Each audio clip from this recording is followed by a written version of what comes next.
In 2003, upon arriving at Manchester United, Cristiano Ronaldo famously said, "If you think I'm good, then you should see Fábio Paím."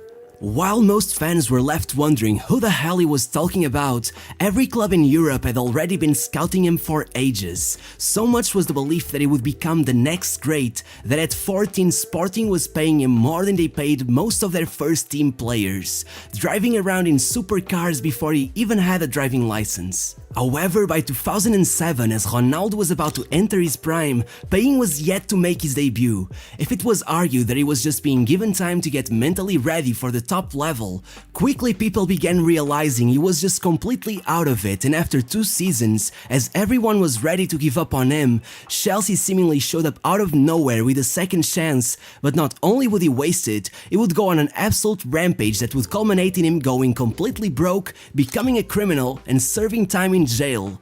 Fábio Paím is easily football's most incredible cautionary tale, and this is his story like it has never been told before.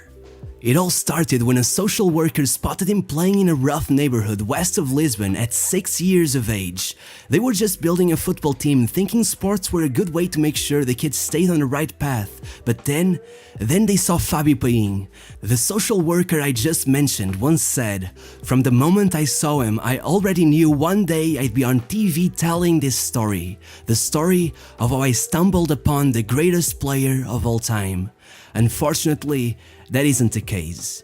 Immediately they began pestering the young boy to make sure he joined the squad, but even after he said yes, there was a problem. The tournament he would be playing in was for kids over 7 years old. Regardless, they were so desperate to see him in action that they just gave him another kid's ID card and told him to pretend he was someone else. As dumb as it sounds, it actually worked, and everyone who saw him lost their minds over how good he was, which only became more impressive when their whole charade fell apart and everyone realized he was even younger than they thought. They say in training he was something from another world. His coach once said to reporters, "The shortest training session I ever gave came because of him. He kept destroying everyone. He dribbled one kid, then another, and found himself in midfield with the keeper slightly off center. He swung his foot over the ball, rotated 45 degrees, and with the heel of his foot smashed it into the top corner. I stood there, grabbed the whistle, and told the kids, it's over. After something like this, there's no point in continuing practice." The following season, in yet another youth tournament, the team luckily found themselves to be facing none other than Sporting CP, Portugal's most prestigious academy, which brought us talents like Futre, Figo, Quaresma, Nani, and of course, Cristiano Ronaldo. That day the match ended 3-1 in favor of Sporting, but the biggest winner was Fábio Paím. Besides scoring his team's only goal, he had repeatedly embarrassed the Sporting squad so often that it left them with no other choice but to sign him, reaching an agreement for him to join at the end of the season. Other clubs came, but the staff at his team refused every offer, no matter the amount, believing an academy like Sporting was the only place for a kid like Paím. They wanted the best for him to succeed above all else.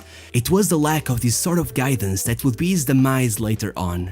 In 1997, he finally arrived at Sporting, but he wasn't the only talent who had just seemingly fallen right onto their doorstep.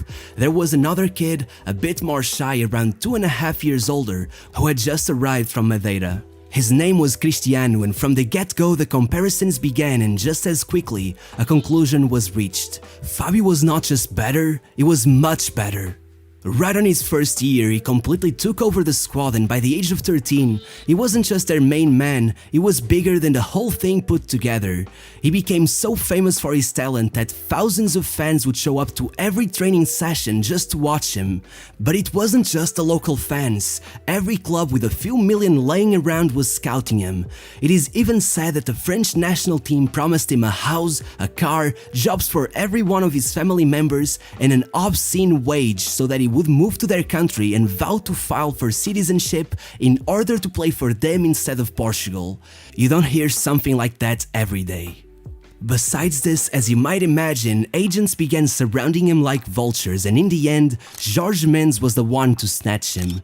It was around the time he turned 15 that things began escalating. At that point, Ronaldo moved to United, and as the world stared completely in awe of a young CR7, he was asked by a reporter how he was able to adapt to the Premier League so easily, and he replied, "If you think I'm good, then you should see Fábio Paím." If Sporting were already under pressure from big clubs, now with Jorge Mendes becoming his agent and Ronaldo pulling off the greatest unintentional marketing stunt of the decade, Sporting were forced to bulletproof their wonderkid's contract, and so, at 15 years of age, he began earning more than most first-team players. If Paím had always shown to be reckless, getting bad grades, staying up late and going missing from time to time, once all the money arrived, it was hard for the young boy not to become a loose cannon. If most people who climb to fame usually mess up by forgetting where they came from, Paím suffered from the exact opposite. He remained too dependent on his childhood friends' approval. So, with his first lump of cash, he bought a massive house with a pool right by his old street. They say that's exactly when it all went to hell. Friends were over 24/7 and Paím seemed stuck in a loop, constantly trying to impress them by keeping the party going non-stop and blowing his money on frivolous things. First, a convertible Mercedes, then a Porsche, even a Ferrari and a Lamborghini. His 10-car garage was full before he was even old enough to get a license. But don't think that stopped him. In an interview he admitted he was already frequently driving them, saying they were automatics, so you just gotta step on the gas and steer away. Regardless, at that point he still performed on the pitch. He finished the season with an impressive 28 goals in 29 games and was the first one to admit that regardless of his talent he had to work harder and harder every day if he was to achieve his goals. But then, to add fuel to the fire, he got injured. Really bad, to the point where he needed knee surgery. With nothing to do, he struggled to keep focused, and by the time he came back, the numbers began dwindling and the worries began taking center stage. By 2007, Paím had turned 19 years old, and if Ronaldo was preparing himself for the season that would bring him his first Ballon d'Or, Paím was yet to make the first team at Sporting, though he had now represented Portugal at the youth level, even being handed the iconic No.7 shirt.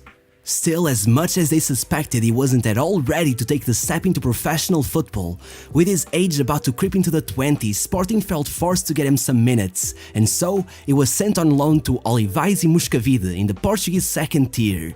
It was supposed to be a good middle term. He would get some playing time at a higher level without being exposed to the pressures of first tier football. However, by the end of the season he had accumulated 11 matches with 9 defeats and 2 draws, not a single win, and as many red cards as he had goals. As you might imagine, they were relegated and Paím's motivation was at an all-time low. His next club was Trofense, on loan yet again, and no matter how well they were doing in the second tier, Paím began getting impatient and insisting he should be playing at the highest level. So, he moved yet again on loan as per usual to Passos Ferreira in the Portuguese first division.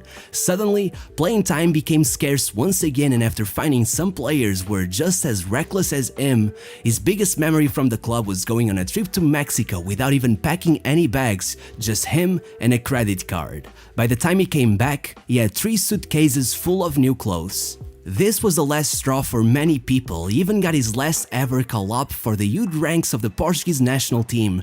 It seemed it was officially over, but then he got a second opportunity he couldn't have even dreamed of. Luís Filipe Scolari had just left the command of the Portuguese national team in order to take over at Chelsea following Mourinho's dramatic exit, and alongside him he brought a bunch of Portuguese players, from Deco to Bozingua, Ricardo Quaresma, and finally, as Abramovich caved to his every whim, Fábio Paím on loan with an option to buy at the end of the season. It was incredible to see, from being denied a place at Passos de Ferreira to playing for an European giant like Chelsea in a matter of months. That's the kind of magic a man like Jorge Mendes can pull off.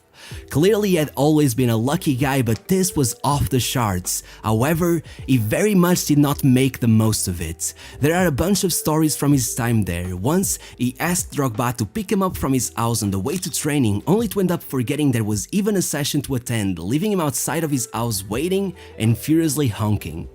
3 months after arriving at the club, he had only played for the reserves, and so he just asked to be sent back to Portugal, claiming he was sure he was never gonna be given an opportunity. I feel like I have to say this again. It had been 3 months. Clearly patience wasn't his strong suit. From here on out, he trained with Rio Ave for a while, but they also gave up on him, so he stayed without a team for the rest of the season. The following year, now 23 years old, Sporting sent him on loan yet again to Real Massamá in the 3rd division. And well, that was it. With only 2 games played all season, Sporting had had enough and Paím was released from his contract. At this point, nobody wanted him. He ended up having to track one of his old academy coaches and nearly beg him to give him a spot at Torriense in the Portuguese 3rd division. Claiming he was now completely broke, the coach caved in and even gave his word to the owner of the club that Paím would behave. But then, he shamelessly left after only a few months, breaking the terms of his contract and the trust his ex-coach had put on him. His motive was simple. He had been offered a millionaire contract in Angola where he hoped he would be able to get called up to the national team, given that his parents were originally from there. But trust me, from then on out, his problems off the pitch became more worrying than his bad performances. After he completely flopped in Angola, he came back to the Portuguese 3rd division, only to end up leaving for Qatar and then coming back once again. There was even a petition for Sporting to give him a chance, but it went nowhere. He made a bunch of TV appearances and then moved to China, and then Malta, and then Lithuania, and then Luxembourg. You get the deal, but calm down a second because it gets worse.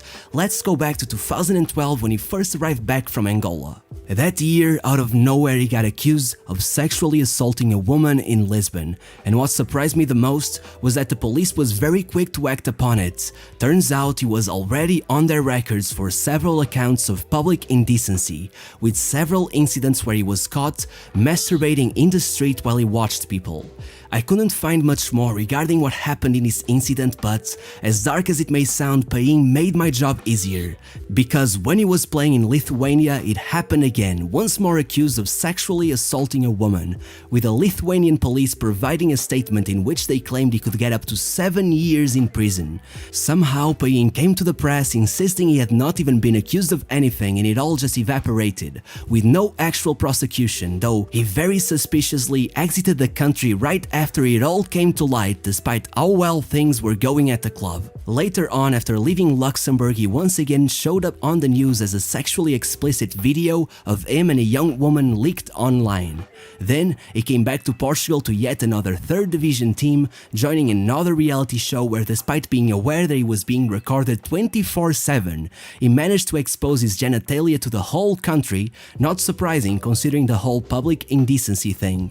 Eventually he moved to Brazil's 4th division, now 29 years old, and after some problems with his immigration papers, he came back to, you guessed it, Portugal's 3rd division. It all went south once again, and just like many other failed wonder kids, he started a program trying to coach young kids, but eventually he still managed to get in trouble, entering another reality show, this time in Angola, where he had to be expelled after being violent towards a woman.